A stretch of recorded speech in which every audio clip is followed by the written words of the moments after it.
বিসমিল্লাহির রহমানির রহিম। আসসালামু আলাইকুম। বর্তমান পৃথিবীতে আমাদের মুসলমানদের যে অবস্থা, আমরা আসলে নির্যাতিত হচ্ছি, আমরা শাসিত হচ্ছি। এর পিছনে মূল কারণ কি?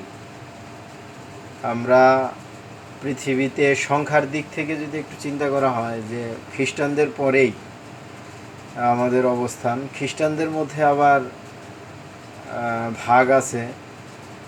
যাই হোক, আমাদের যে সংখ্যা, জনসম্পদ, এটা কিন্তু একটা বড় ব্যাপার। এবং আমরা যদি একটু নিজেদের পর্যালোচনা করি, এটাও দেখব যে পৃথিবীর প্রাকৃতিক যে সম্পদ আছে, তার অনেক সম্পদই মুসলমানদের রয়েছে, মুসলমান দেশগুলোতে রয়েছে।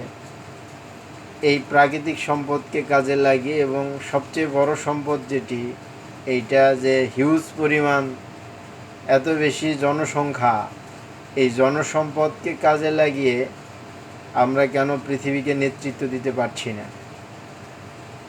আমরা কেন শাসিত, আমরা কেন নির্যাতিত?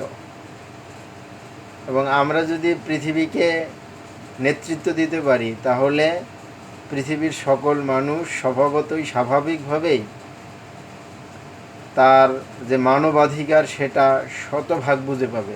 এটা স্বাভাবিক। কারণ পৃথিবীর একমাত্র আদর্শ যেটা আল্লাহ রাব্বুল আলামিনের পক্ষ থেকে এসছে, সেটা হলো ইসলাম। এবং ইসলামের যে দিক এবং বিভাগ, যে নির্দেশনাগুলো আছে মানব জীবনের বিভিন্ন দিক এবং বিভাগে, এই নির্দেশনাগুলোই মানুষের মৌলিক অধিকারকে নিশ্চিত করতে পারে। অর্থনৈতিক ক্ষেত্রে ইসলামের যে বিধিমালা, রাজনৈতিক ক্ষেত্রে যে বিধিমালা, সাংস্কৃতিক ক্ষেত্রে যে বিধিমালা, সামাজিক ক্ষেত্রে বিধিমালা, ব্যক্তি জীবনে একজন মানুষ তার জীবনকে কিভাবে পরিচালনা করবে, এ ব্যাপারে যে বিধিমালা, পারিবারিক জীবনে সে কিভাবে ফাংশন করবে, এরপরে জাতীয় জীবনে, আন্তর্জাতিক জীবনে, সব জায়গায় কিন্তু সুস্পষ্ট নির্দেশনা ইসলাম দিয়েছে। এবং সেটি আল্লাহর পক্ষ থেকে, যিনি আমাদেরকে সৃষ্টি করেছেন, তার পক্ষ থেকে এসেছে। ফলে এটা সবচেয়ে বেশি সুন্দর এবং একমাত্রই বলা যায়। আর আমরা যদি নিজেরা আমাদের গাইডলাইন তৈরি করি, সেটা কিন্তু অনেক ত্রুটিপূর্ণ হবে।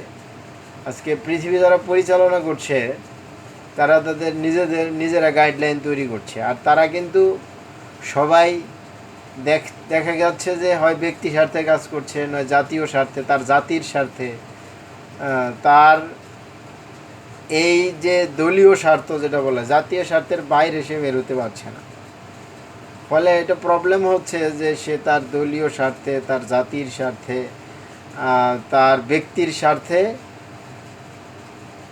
সে সব কিছু ব্যয় করছে, শাসন করছে। অন্যের ক্ষতি হলেও সেদিকে সে নজর দিচ্ছে না, বরং তার ব্যক্তি স্বার্থকে, তার জাতীয় স্বার্থকেই গুরুত্ব দিচ্ছে সে বেশি। কিন্তু ইসলাম যদি যথাযথভাবে ফাংশন করে, তাহলে কোনো জাতীয় স্বার্থ বা ব্যক্তি স্বার্থ এখানে মুখ্য হবে না, বরং মানবতার সমস্ত মানুষের স্বার্থটাকে, এখানে সমস্ত মানুষের মানবাধিকারটাকে নিশ্চিত করা হবে। কোনো একটা বিশেষ জাতির জন্য এখানে বা কোনো ব্যক্তিকে এখানে গুরুত্ব দেওয়া হবে না।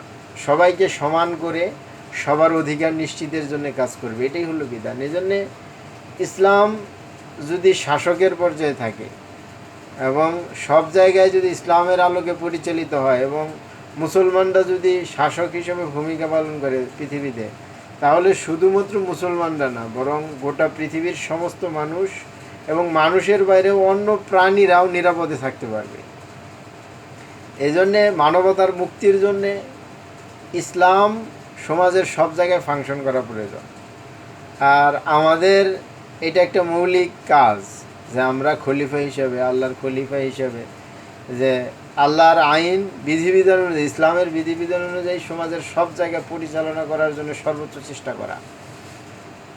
এই জন্যে আমরা যারা বিশেষ করে মুসলিম যুবক আছি গোটা পৃথিবীতে, তারা যার যার জায়গা থেকে যদি আমরা একটু ভূমিকা পালন করতে পারি, যে আমরা মানবতার কল্যাণে আমরা চেষ্টা করব। আমরা আজকে মুসলমানরা নির্যাতিত, শাসিত, অধঃপতিত, এটা নিয়ে হতাশা নিশ্চয়ই আমাদের কাজ করে, কিন্তু হতাশ হলে তো আর সমাধান হবে না, বরং সুদূর প্রসারী পরিকল্পনা নিয়ে, দীর্ঘমেয়াদী পরিকল্পনা নিয়ে আমাদেরকে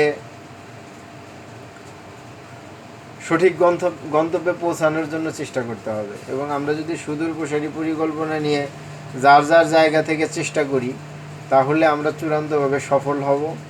এবং আমরা মনে করি যে এই তরুণ যুবকদের শক্তি আগামী দিনে মুসলমানরা বিশ্ব নেতৃত্ব দেবে, এবং এই মুসলমানদের নেতৃত্বের উপর ভিত্তি করে ইসলামের বিধিবিধান সব জায়গায় যখন প্রতিফলন ঘটবে, তাহলে সমস্ত মানুষ তার শতভাগ মানবাধিকার ফিরে পাবে, মানবাধিকার নিশ্চিত করতে পারবে, এবং এর ফলে পৃথিবীটা একটা সুন্দর ফুলের বাগানে পরিণত হবে, যেখানে শান্তির সুবাতাস প্রবাহিত হবে, কোনো ধরনের অন্যায় অনাচার দুঃখ কষ্ট আর থাকবে না।